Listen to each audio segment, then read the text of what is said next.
President Ford. We will be back in some form.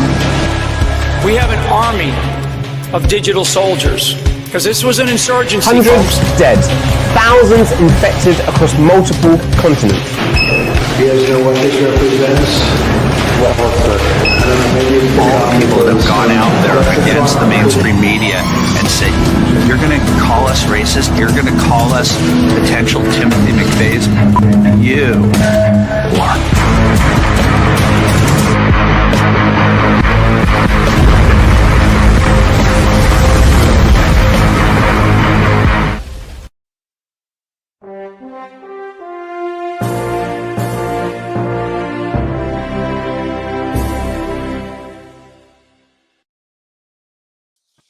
Hey, thank you, everyone. Hey. Welcome to the Patriot Party News. We're so happy that you joined. And we have, of course, Edward Torres and Oathkeeper Bill here with us on Friday nights. We had Edward join me and Bill last Friday night, and I really liked it. And we kind of hit it off, and we got a lot of great information, and we've got a lot of people that are doing what I believe needs to happen. That's sharing out true good information. That's what we need. We don't need the bull. We need good information. What's that you always say, Oathkeeper Bill? We need authenticity. Okay, great. Well, I believe we have some great authenticity here tonight. We're going to have Dr. Jan Halper Hayes, and I'm really excited about that. I know Jan well. I've had the pleasure of having dinner with her. We went downtown to Nashville and looked around and looked at all the craziness going on, and we just sat there and talked. And I just loved every minute of it because she explains it well. So in my opinion, this is a good one to share out. If you're ever going to share something out, this is the time to do it. Your family, friends, whoever might get a lot out of it. There might be a trigger that goes off in their head that says, ooh, I understand her. I've been listening to this guy and this guy, and I'm not getting it, but she got it for me. She made me understand. And do that with everyone, not just this podcast, but many. This is not about me. This is about us. This is about us. And thank you so much. Edward, good to see you, brother. How are you? Same here. Good. How are you? Very good. Good. I'd like to hear from you here in just a little bit. I'd like to bring on in Dr. Jan for everybody to see. Hello, Dr. Jan. How are you, sweet girl? I'm great, Warren. Good evening, gentlemen. Nice to be with you. Good to see you, Dr. Jan. Thank you. Are you in the States? Are you? I am in the States. Usually I don't ask that. I can say that much. No, I am in the States. What I can say is that I am being vetted to go full-time at the DOD. Now, I also know that there was someone else that was wanted full-time who had served in Trump's administration, and he didn't pass his vetting. Why? Who knows? But it's political. So I have made the move. I have taken an apartment in Alexandria. I'm getting encouraging. I'm working on it. We're getting close. But I've trusted God. So either I end up there full time or I keep on doing what I'm doing. And that's fine with me. I'm still, I was going to say I'd still be okay. I think if I was full time and the person that I would be working for who really knows me and knows what I'm capable of doing and would probably give me a lot of freedom, I could probably kick ass better. And that's what I'd really like to do. Good. Will you still be able to, I don't know, I guess people that are in the wherever they are in Trump's cabinet or anywhere, I guess they can still do podcasts. I don't know. Oh, most definitely. Because we know that it's not like I'm revealing any great confidential information or, highly secretive. I talk about psychology. I talk about our human heart. I talk about what frustrates us and angers us and what is going on so that we can understand that to be able to cope with it. So, yeah. Maybe cope with the psychological warfare that's going on around us at Oh, all times. well, when you think about, or when I think about how PSYOPs are planned and who planned them and how far back it goes, meaning how far back the planning goes and the type of people who are willing to play the long psychological game is what really scares me. You know, there's PSYOPs on our politicians. There are PSYOPs on all of us. No one escapes an aspect of the PSYOP. Right, And right. if you ever hear it thrown around about the Frankfurt School of Psychology, those are just all former Nazis. Literally. Literally. People don't get that. When you say Nazi, you're not just saying, Oh, like a Nazi. I'm not talking about- labeling some people. I am telling you, they were Nazis that came Yes. over here and started the Frankfurt School of Psychology. Amen. Could we say that Amen. they came under paperclip? I have no idea. I have no Okay. idea.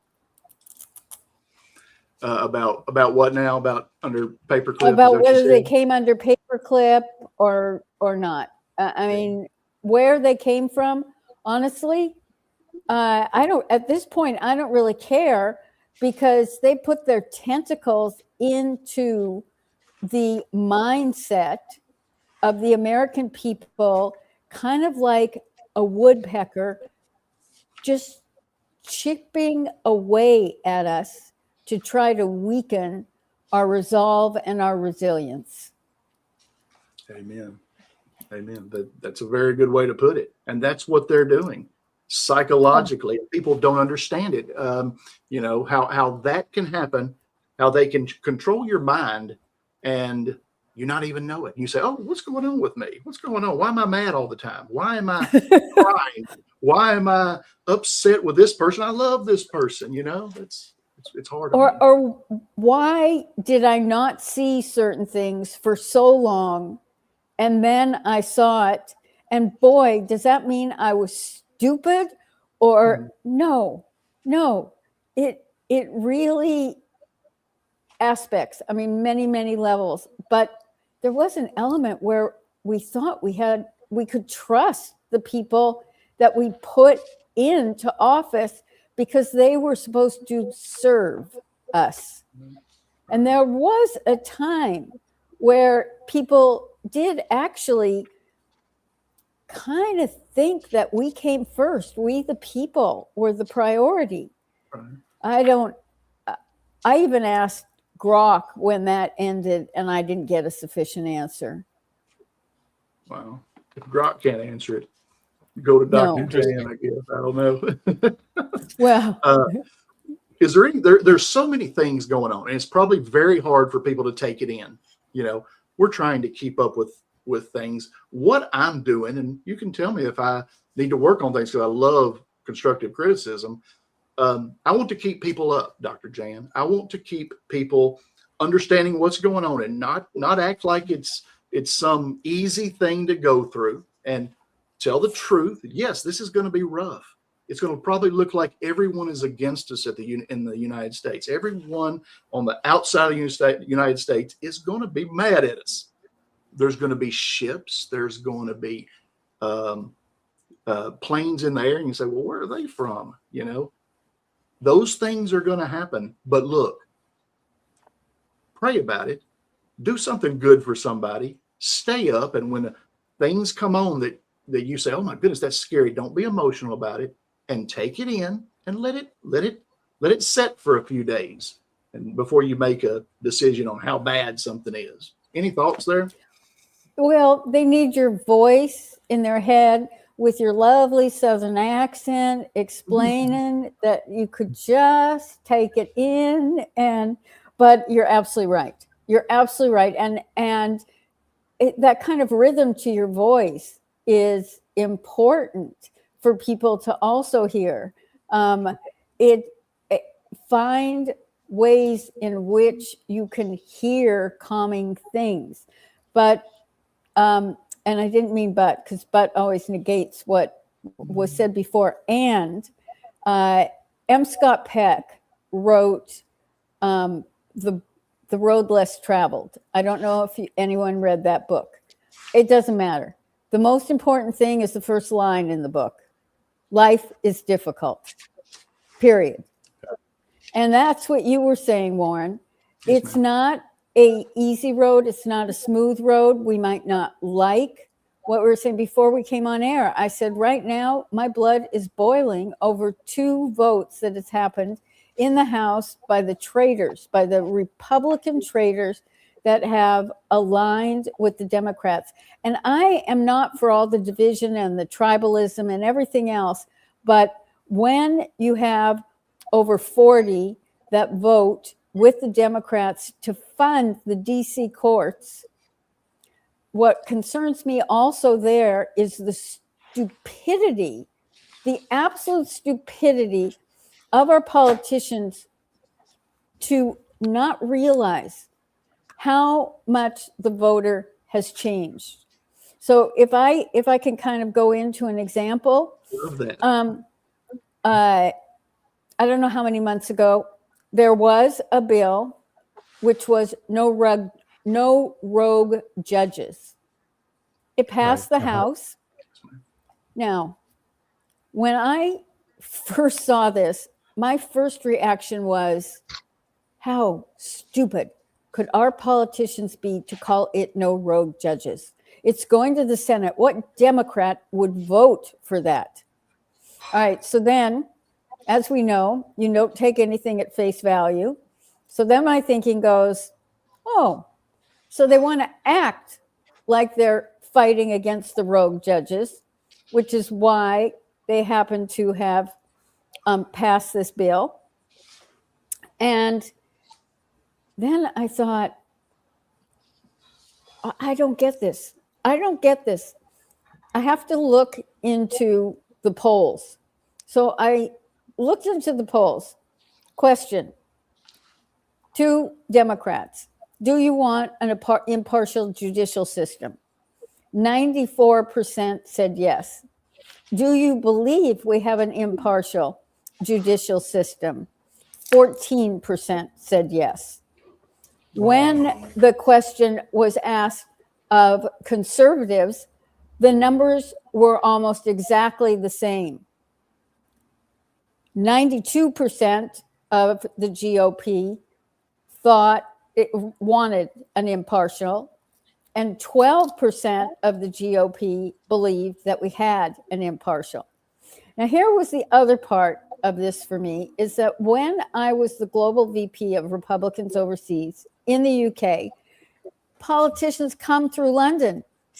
I mean, wherever they're going, they're always there in London. And I would always ask this same question. We are still talking about income inequality. We're talking about immigration. We're talking about the border. We're talking about second right amendments. We're talking about gun control. Why does this never get resolved? The honest one said to me, if we resolved it, what would we have to campaign on? Wow. Just think about that for a moment. They don't care that we are stagnated so that they can go over the same issue. Do they not realize that you solve one problem in life and another one pops up? There'd be another one there for them to deal with that they could campaign on. But just in this no rogue judges calling it, they could have said ending impartial judicial discretion. There was a whole host of ways that they could, because they could have made it a non-partisan issue and could have done something with it. But then what happened?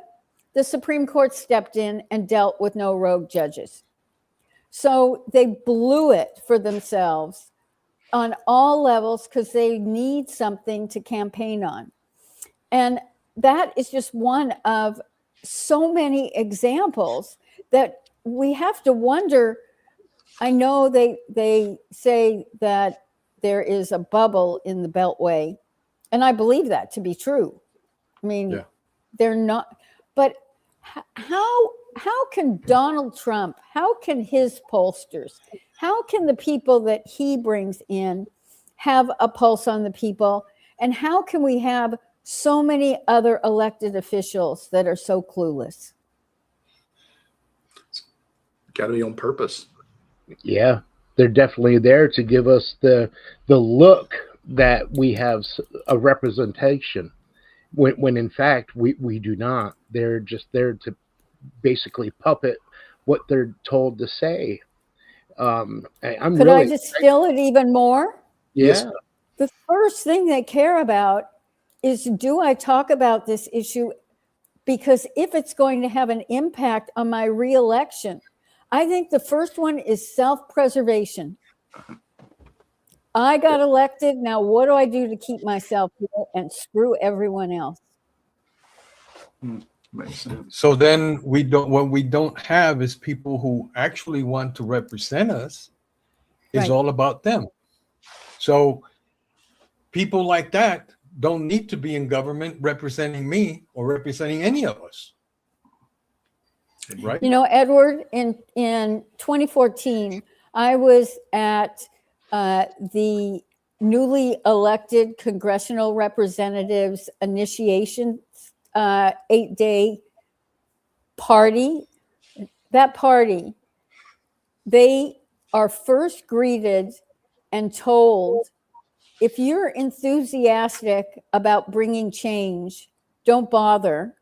We need to keep the status quo, because anyone who wants to bring about change makes things worse for us. So That's what I'm sorry, go ahead. No, go ahead. Yeah. So all, it's my opinion, but it's all we doing is oh Jesus. I lost my train. Sorry. It'll come I back. lost the words. That's Yeah, okay. I'll come back and And just interrupt. Yeah.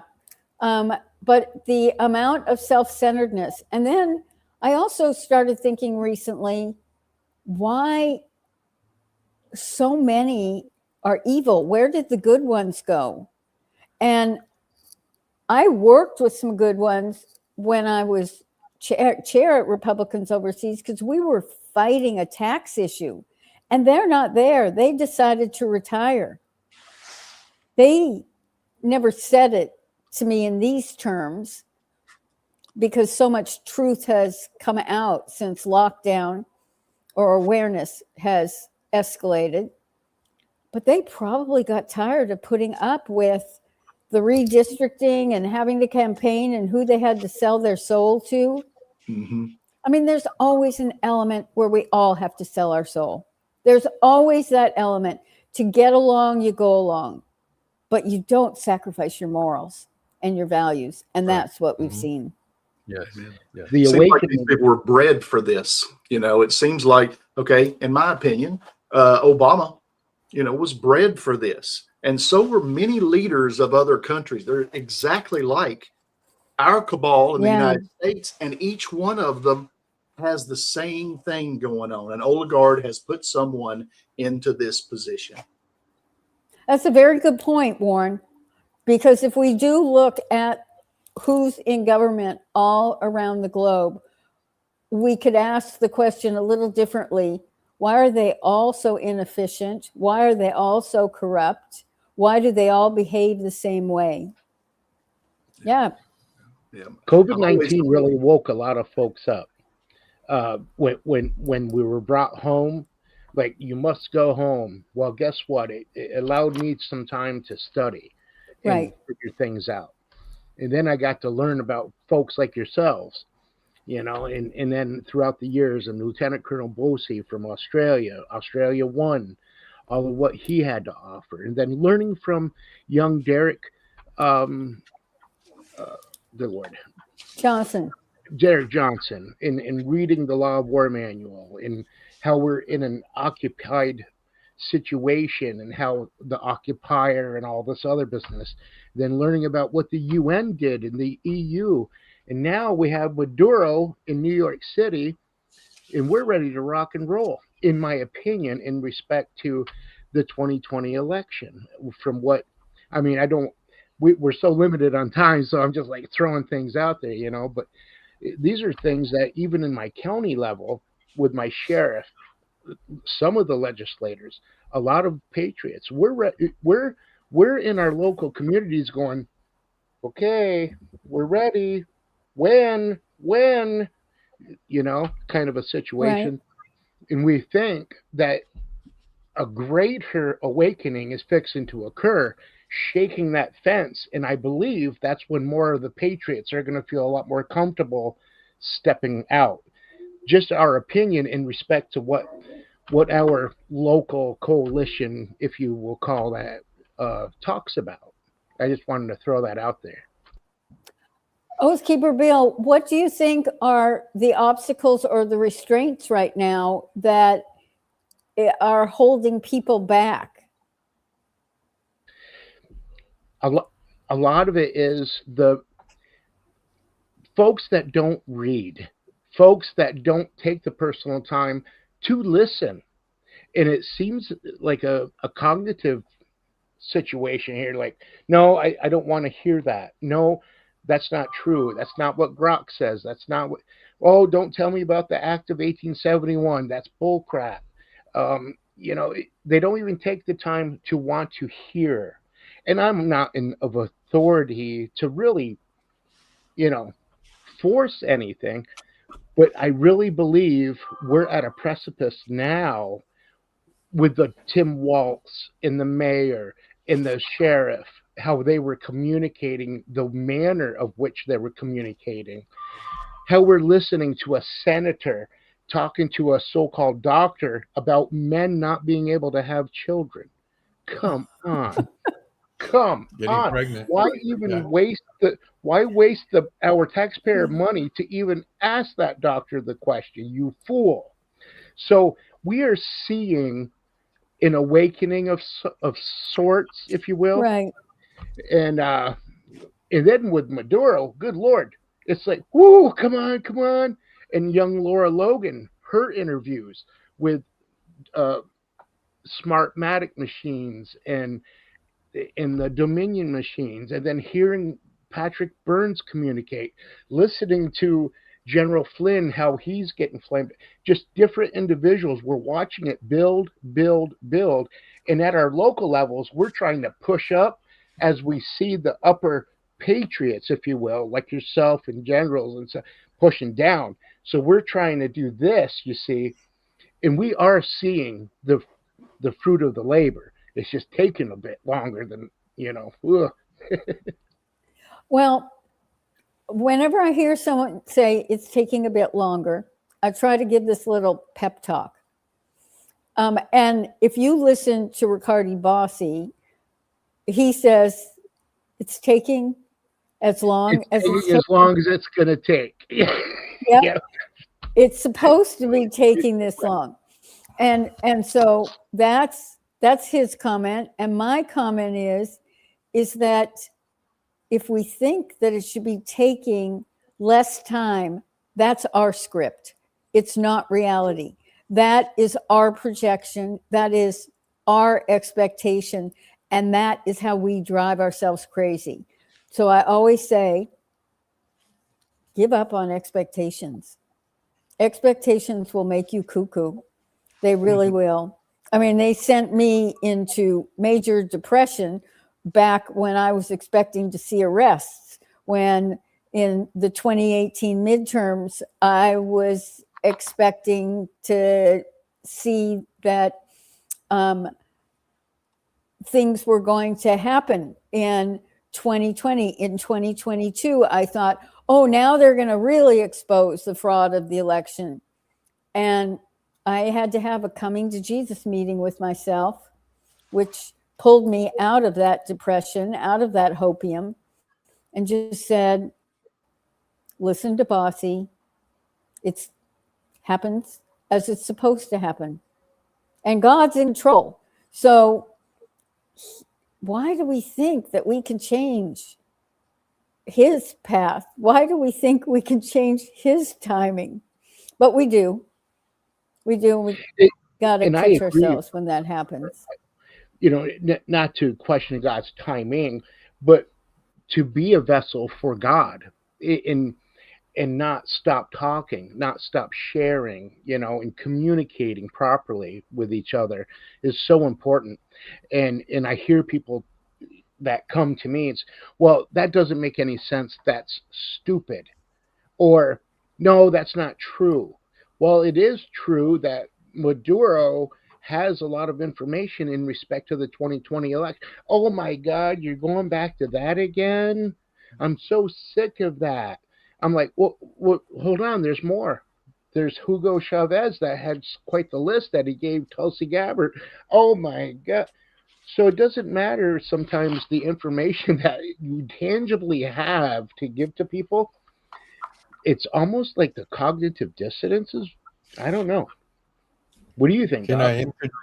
I interject something there? My experience with dealing with people because of my job is that everybody walks around with blinders. And until the reality smacks them across the face that knocks the blinders out, then they're willing to say, oh, just like you were saying, I don't want to deal with that, or I have no other choice to deal with it because the blinders have been taken off. But everybody that I've dealt with in my line of work, always these blinders on, just like that. They don't see anything else. They just go ahead and it's just like a horse. You just keep on going forward and they don't move anywhere until reality hits them. What's your line of work, Edward?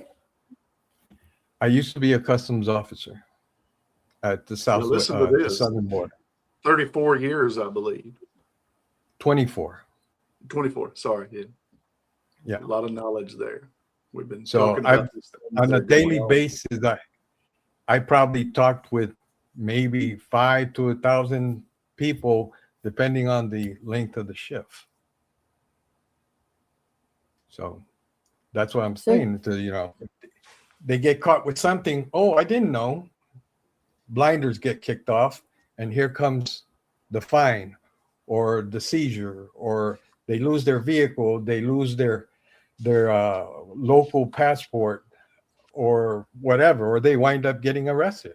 You know, that's when the blinders come off, and people just realize that, you know, oh, another word goes with that. Oh, but you know, right?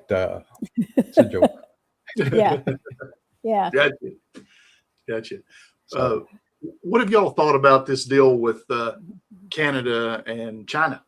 That their new deal where they're trading with each other. Any thoughts on that, Dr. Jan? Well, has that been solidified, or is it just Mark Carney saying, I have talked to them? We know how long it takes to really make a deal. Right.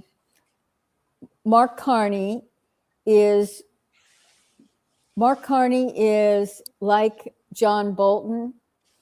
They're not pawns of the cabal. They are bigger players on the chessboard. Yes. Bolton's. And so London it's important for us to pay attention to whatever they say, but also the whole Maduro, Venezuela, it's bigger than just Maduro.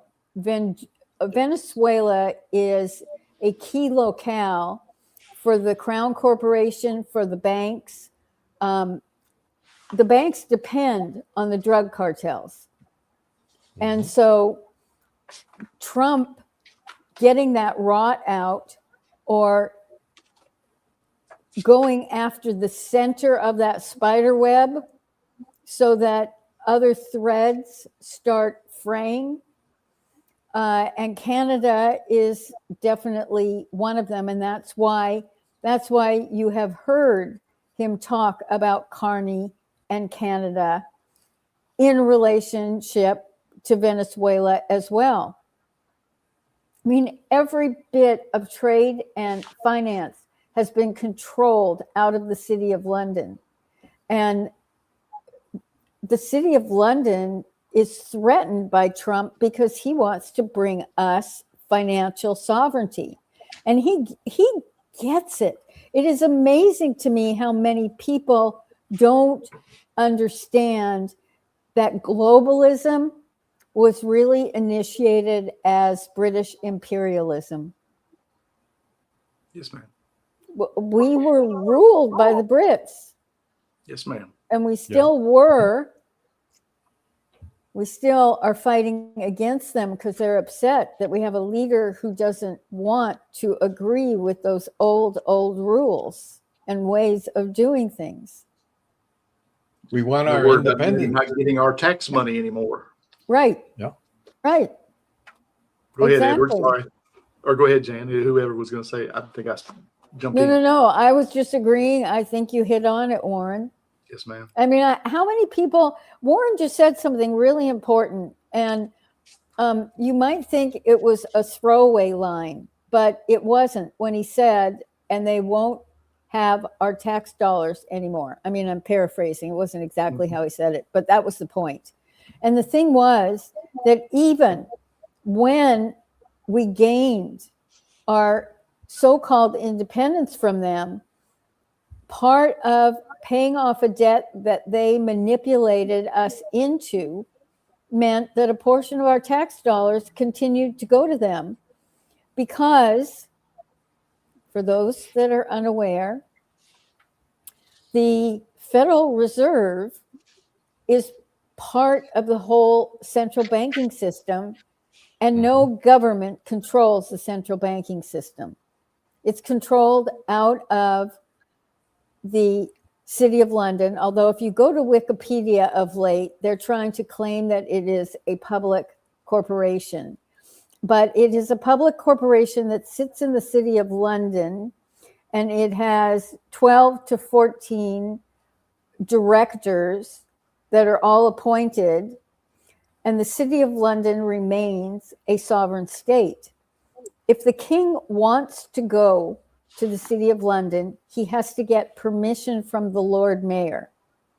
And the Lord Mayor is, in essence, the king of the City of London, or the Queen, because I actually had a lawyer friend who became Lord Mayor for several years. And they control an enormous amount and have about how our different financial systems work. And they made sure to take control of the Bank of England. And the Bank of England stores approximately, well, it might only be about 3% of the gold of the world, but for 30 countries. Right. And they were saying they just had some problems with silver, that they didn't have it. So Samsung, or China, went straight to the source, went to Mexico. That's a wild deal. It's hurting those oligarchs' bottom line for sure. It's really messing them up. And I'd say that they have a lot to do with oil companies. Yep. You also, Warren, you've mentioned oligarchs quite a bit. Yes, and people cannot just think that that is a term or what you might be calling them.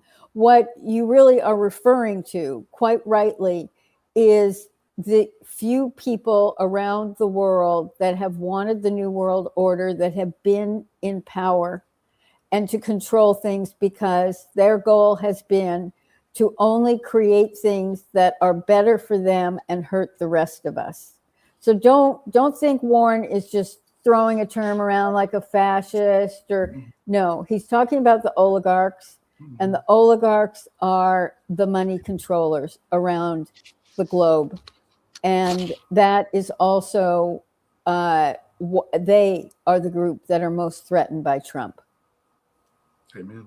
And the global central banking influence, and that's what I call the imperial system. I told Chaz about 5 years ago, man, you're going to think we're in the middle of Star Wars because so many things are going to be kind of alike. Yeah, right. I just told Dr. Jen. him I want to be in one of those bars one day, and all of a sudden these crazy dudes with different 5 heads comes in. I want to be in there. With Chewbacca. Or Jabba the Hutt. Yeah. Of course, I'm partial to those Sasquatches, so I like some Chewbacca. We're going to say, okay.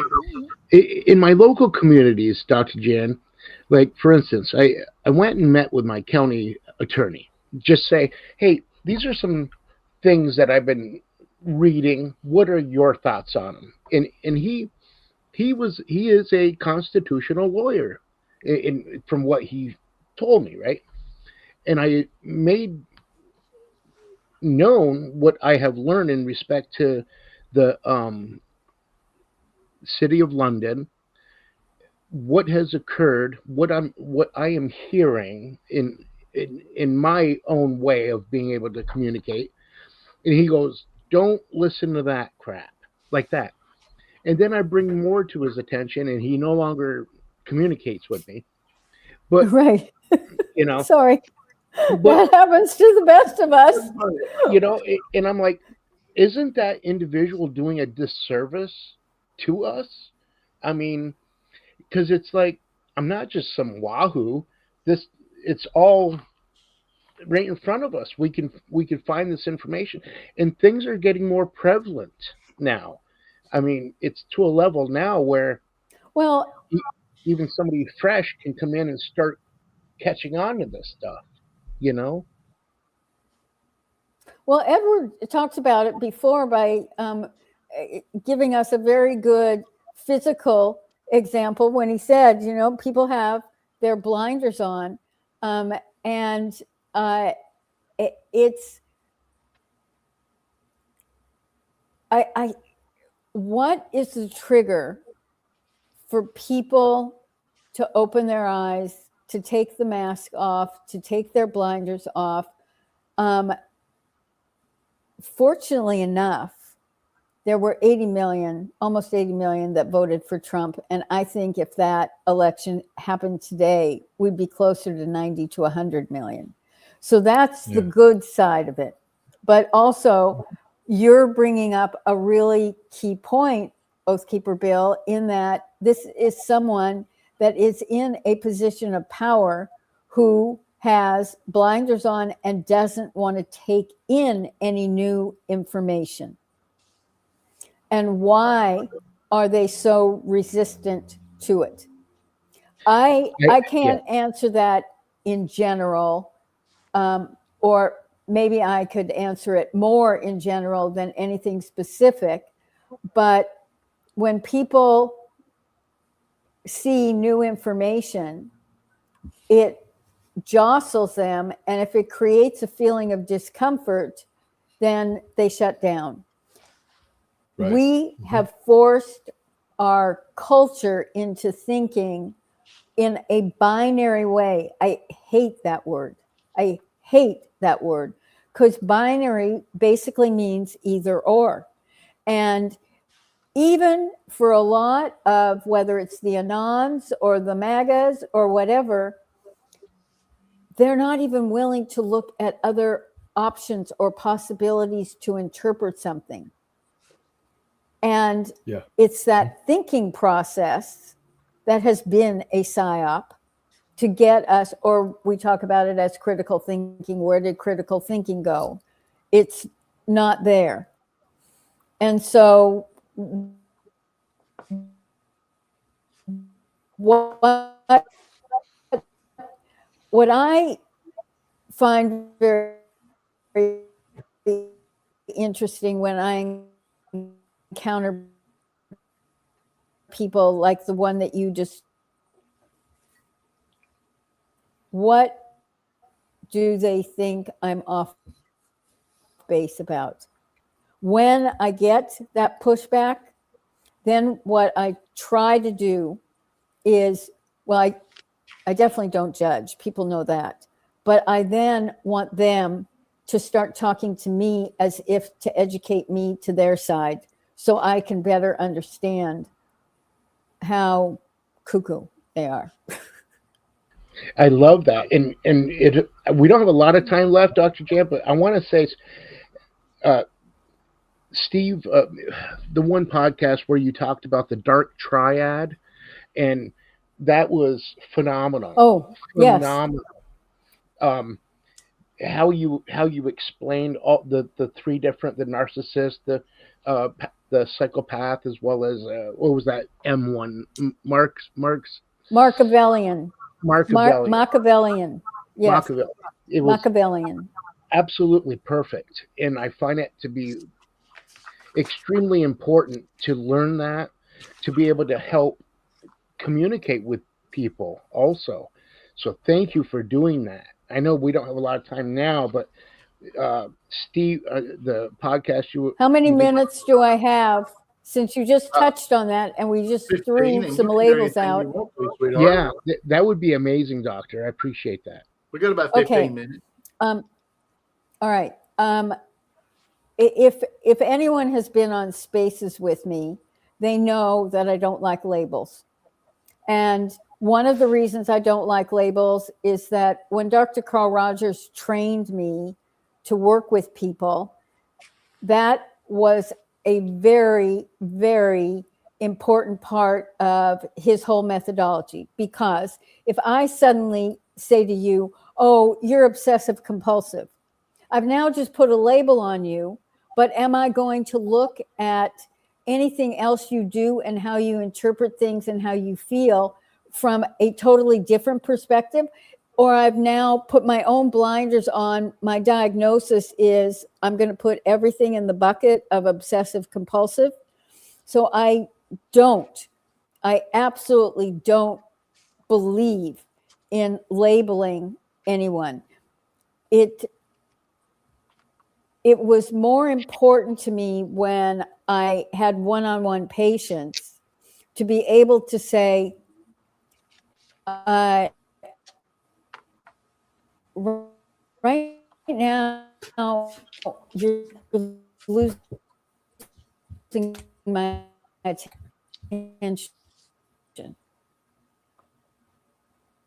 You're rubber banding a little bit, so we're getting you a little bit. So see if we can. You keep freezing up on us too a little bit. You're rambling. You're telling the truth. On about something, and why are you rambling on? My meaning that I create adjectives and adverbs with those terms so that people understand them. People like the sound of the word psychopath. And since Trump came down the escalator, so many people have thrown psychopath out. He's a psychopath, as if it's someone who's clearly sick. But the dark triad are three behaviors. There's always a predominant, and they overlap. So Machiavellian is those people that are driven in a Machiavellian way. Power is the most important thing. Adam Schiff, power. You just think he's willing to lie, he's willing to use people, he's willing to deceive, because the ultimate goal is power. Right. Okay, a psychopath is impulsive, is glib, has zero compassion for people. It doesn't mean that they're crazy. And sometimes people associate antisocial behavior or dissocial behavior with a psychopath. So again, if I say you're antisocial, what does that mean? I mean, I don't even get it. What it means is that I care about what I want. I'm going to use you with no regard for the impact. When the Democrats say the ends justify the means. That is a psychopath mindset, because if the end justifies the means, then whatever the means I use to get there are justified, no matter who I hurt, no matter who I killed, no matter what crime I committed. And then the narcissist, well, Elizabeth Warren's my favorite. When Padillo got arrested, when he challenged Kristi Noem's press conference, and Elizabeth Warren was shrieking, "You can't arrest a senator. How dare you arrest a senator?" That is an attitude of superiority, but it's false superiority, because when I've always done leadership training and coaching, you can have positional power, but if you don't feel you have personal power, then you're going to think your positional power actually gives you power. How many times have we heard someone say, "Well, I'm the boss now. You know, you report to me, so you follow me." But underneath that is an incredible amount of insecurity. But it's, or I don't know about you, but I remember the term when I was in maybe middle school and high school, we'd say, "Oh, that person really has a superiority complex." And we knew that they were acting superior, but they weren't really superior, and they were really insecure. So those three behaviors, Nancy Pelosi, when 60 Minutes interviewed her about the squad, and she didn't even get the number of women in the squad right. She goes, "Oh, those 5, well, there were only 4." But that was her way of putting them down. And because I've known Nancy for 40 plus years. And Nancy is a scared little girl inside of everything else. But when you have a mafia connected father, you learn how to use power where the ends justify the means. Amen. Amen. And then when she was born into it, watched it happen, I'm sure, you know, knew a little bit about it, was aware of it at least, you know. That describes like everybody in the House and the Senate. Oh, it does. It does. And once you think about how they have acted, and you can understand where they're coming from, at least it helps me understand what is motivating the evil. And it really is evil. And I would say they're getting a lot of, if they do really, really bad stuff, make bad decisions that are on purpose, in my opinion, they're getting some that a boy, that a girl, good job from their peers. And that's how they get brought. Okay, you're going to do that. Wow, that's going out there. Woo! Right. You have just gotten. Woo! You just got everybody in a head spin. You're lifted up, I would say. You know. And they love I emailed you a little video earlier, Warren. Were you able to find it by chance? My cursor. I've got so much up there. My cursor won't let me. I can't even find it. Just a second ago, like what happened to me on tap. If you can send it to Dr. Jan later, I appreciate it. I think she'll get a kick out of it. Okay, will do. Sorry, I can't play it. No, I can't play any of them. It just disappeared a few minutes ago, and I was like, "Oh Lord." Well, I Dr. appreciate Jan, you so much, Dr. pleasure having you. I'd love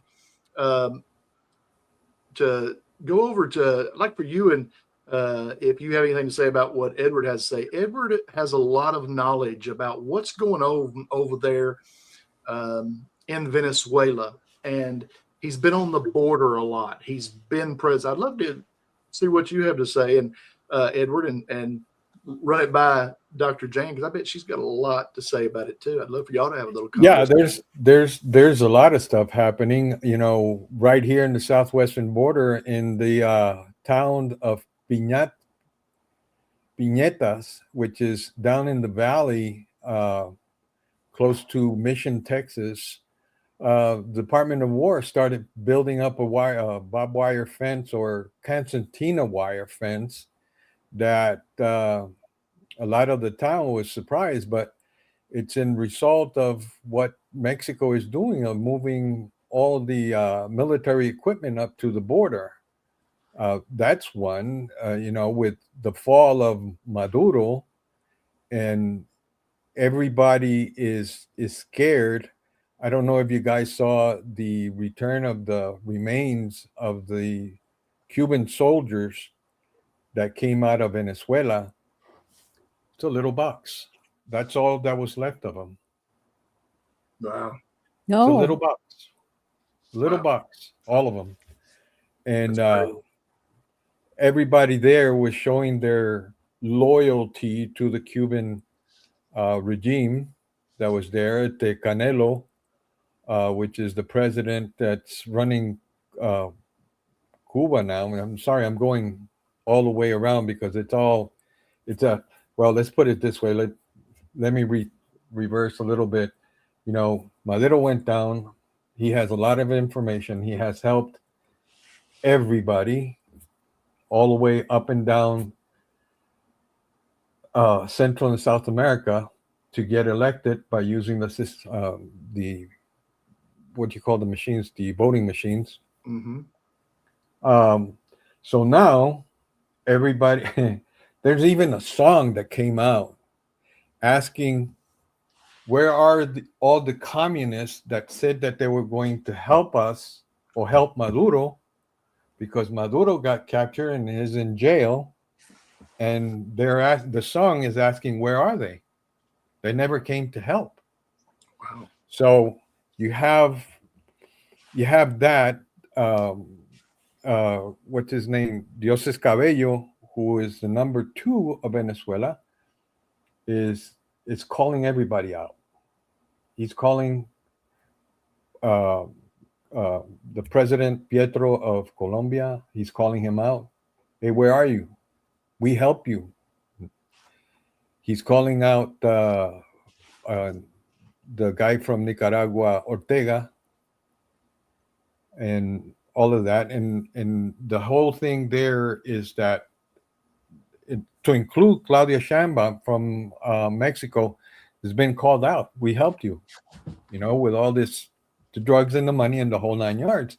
And the question is that a lot of people in Mexico, for example, I'm just coming north, are asking, the people from the Mexicans are asking, when, wait, let me stop there for a minute.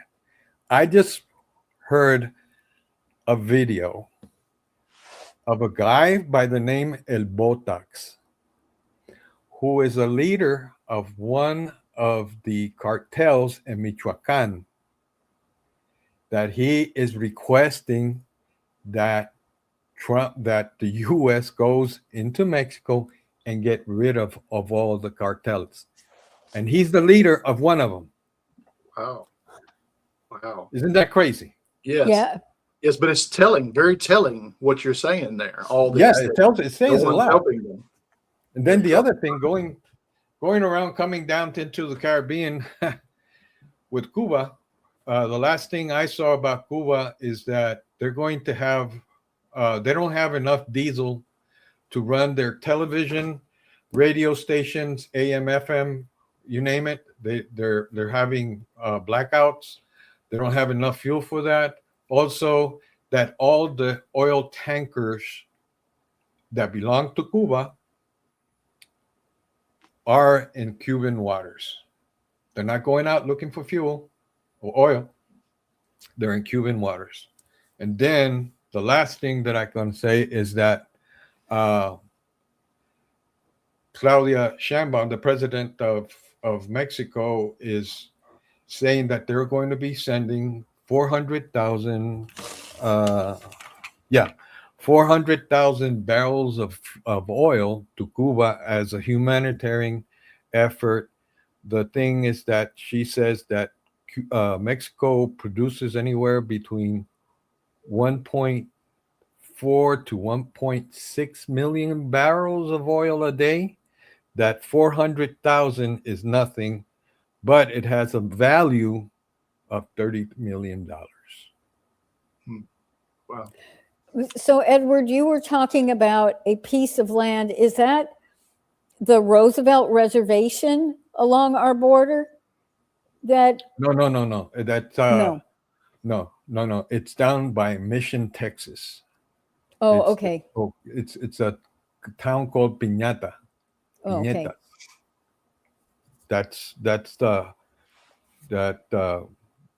the Department of War is getting ready for the move. Well, they're getting ready for moving up of all the stuff that's coming up from Mexico. I've seen some videos where they show all the equipment on trains being moved.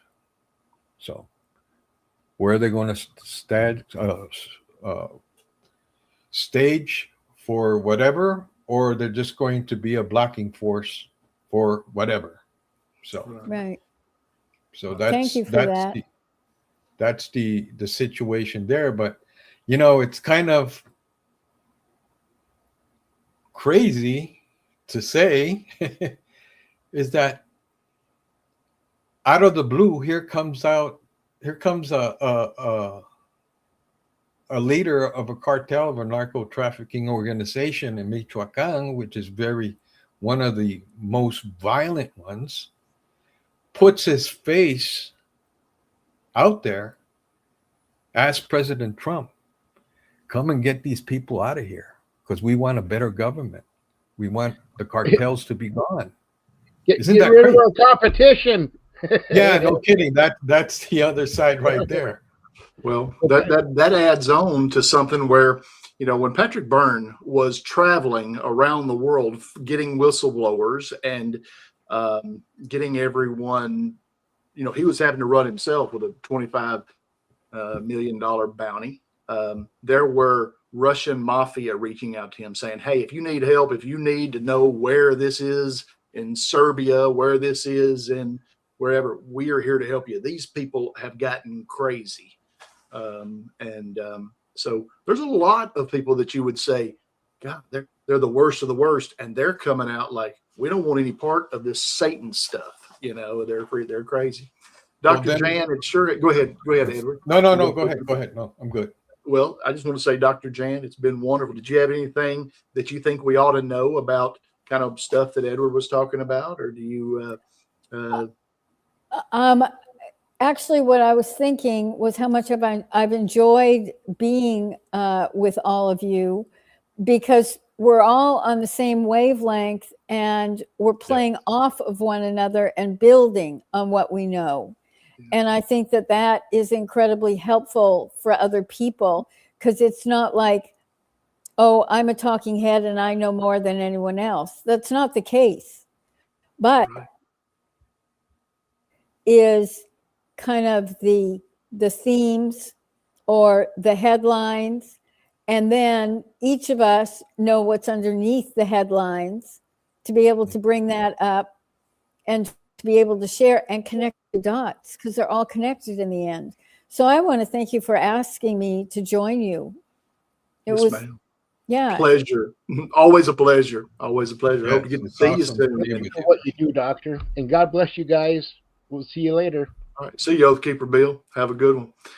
Dr. Jan, it's been wonderful. Look forward to seeing you. Edward, appreciate you, brother.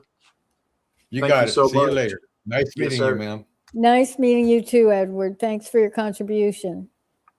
You got it. Amen. Thanks for everything you're doing. We appreciate you. Thanks for saying yes to coming on the show. And just want to say we'll see you back soon, I hope, sometime.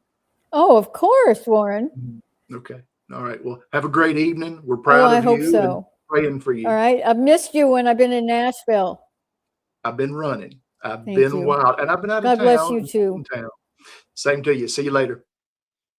See you next time. Yeah. Bye-bye. Bye. All right. great. Thank you for joining. I hope that, well, I look silly up there. I'm frozen on my side. Not now. Anyways, I hope you got a lot out of this. I like our group on Friday night. I like being in here with Oath Keeper Bill and Edward, because I think they bring a lot to the table, and really enjoyed Dr. J. She did. She was great. She always is. But anyways, we'd love for you to come hang out with us. Chaz has done a great job with Patriot Shoot, with the state groups, the state chat. You know, that's what we're about, is finding places for people. If you need someone you need to talk to because everybody thinks you're crazy, they come hang out with us because everybody thinks we're crazy a lot too. So we hang out with each other, you know, and we lift each other up, hopefully. And if you have a want to be in humanitarian projects, if you want to, I don't know, learn about the votes, if you want to just get in with your other people in your state that you don't even know, but you need somebody that maybe you can have a cup of coffee with, then come holler at us. That's join.patriotshoot.com, and we'd love to have you. Hope you have a great weekend. Have a 3-day weekend, but we don't be taking 3 days. Monday we'll be bringing it because ain't no telling what's going to happen from here on out. But some big stuff's fixing to happen. I know we've said that a lot, and stuff is happening. In my opinion, Dr. Jan and Oath Keeper Bill were kind of talking about, people think Oath Keeper Bill was saying that, you know, he thinks, you know, people just ignore him about information and stuff and say, you're crazy or whatever. Well, you know, that's going to happen. And what you do is you just continue on. In my opinion, depending on how much time you have to put into this, get you 1 to 5 good subjects that you think different groups that you're around would be interested in, whether it be guns, whether it be taxes, whether it be the children, whether it be knowing about just have it together in your notes, in your phone at all times, and be able to whip that sucker out like a switchblade and give them the information. But if you don't know, don't say a bunch of bull. Just, I don't know, but I'll find out the answer. I'll find it out. Just don't get to where you can get caught and saying, well, I don't know, you know, and be confident about it. Study your sources. Know about those things. Use your notes. Find the people that you think are telling you the truth and watch them and get some stuff out of it. I know Chaz is in state groups all the time. I'm in talk time all the time. You can come in there and ask me and the mods and the people that are in there anything you want to, and we'll do our best to get you ready. In fact, I got a lot of them on my phone, like hundreds of different subjects that, you know, I've studied over it for a long time. And then just, if people think you're crazy, well, then that one might not tell anything to. I might just say, hey, instead of taking those 12 Advil a day, maybe we could do this and help them with their health. Just my opinion. But you might just need to back off and let the Lord handle it. Might be the best thing. Who knows? You make your decision. I ain't the boss of nobody, but if I can help, I will. Join.patriotshoot.com. We'd love to have you. We'll see you Monday, 12 o'clock. Thank you so much, and bye.